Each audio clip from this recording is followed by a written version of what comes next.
চতুর্থ পরিচ্ছেদ কুরবানি পর্ব।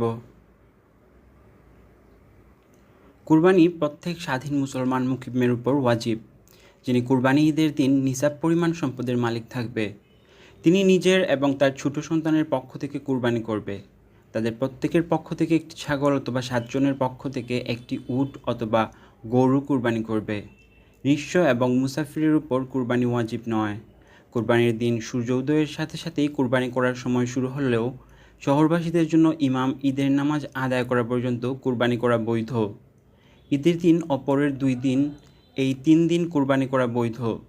2 চোখ অন্ধ, 1 চোখ অন্ধ, পা ভাঙা, যা জবেহের স্থান পর্যন্ত হেঁটে যেতে পারে না, এমন বুড়ো যে হাড্ডিতে মজ্জা নেই, এ ধরনের পশু দিয়ে কুরবানি করা যাবে না।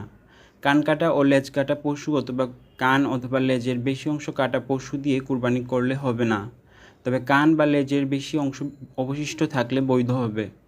শিংবিহীন পশু, খাসি, চামড়ায় ক্ষত তাজা পশু এবং পাগল পশুর দ্বারাও কুরবানি করা যায়।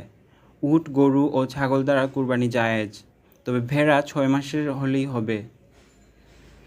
কুরবানি গোশত নিজে খাবে, ধনী গরিব সকলে খাওয়াবে এবং জমা করে রাখাও জায়েজ, তবে 1/3 কম দান না করা উত্তম।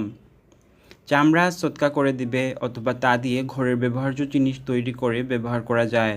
জবাই ভালো জানলে নিজের কুরবানি নিজে করা উত্তম। আহলে কিতাব দিয়ে কুরবানি করানো মাকরুহ।